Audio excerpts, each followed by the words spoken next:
right, Seth, start off by telling me how you feel your season's progressed coming down the final stretch here.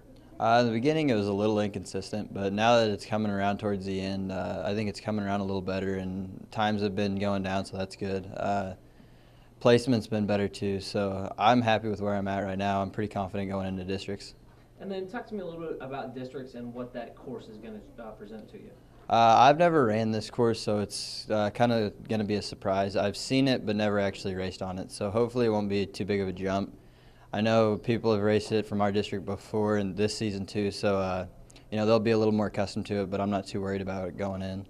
And then tell me a little bit about the competition that you expect to face there. I don't know of anyone that's going to be too crazy competitive. I've raced everybody in our district that I know about, and I can think of one kid that I think I should be able to pace with first mile, hopefully, and then hopefully I can break it open after that.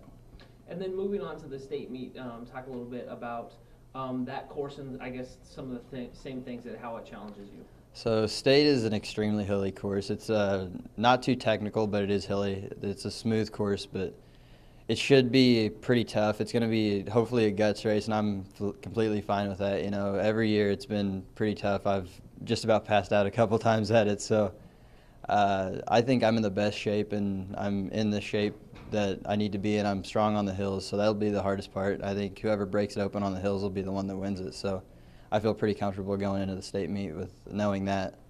And then I guess any competition you know of or anybody you kind of have followed to say that's the person I'm going to have to beat out. In Class 1, there's one kid. He was a freshman last year, got second, so he should be able to progress with a little bit of experience. He's going to be pretty good, so I'll be watching for him. He's really the only kid that I have my eye on, but I'm pretty confident going in that I should be able to get him.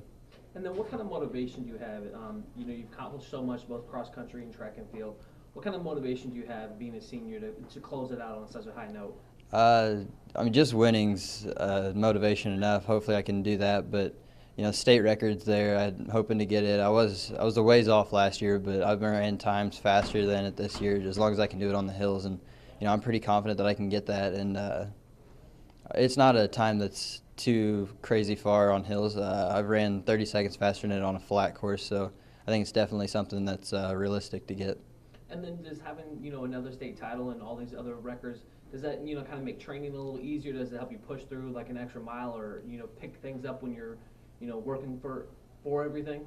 Yeah, training for track, it was hard to find motivation, mostly because I felt like I'd accomplished everything, but then I started thinking, there's still records out there I could get, and that's kind of what I'm coming at this year. I know there's a record I can still get, and I'm pretty, I'm hitting the times that I know are around that record, the paces around that record. So that's the main thing, just staying focused on that and trying to keep focused through the season is the big thing. And I think, I've done a good job at getting those times throughout the year, and I know that I can get those times.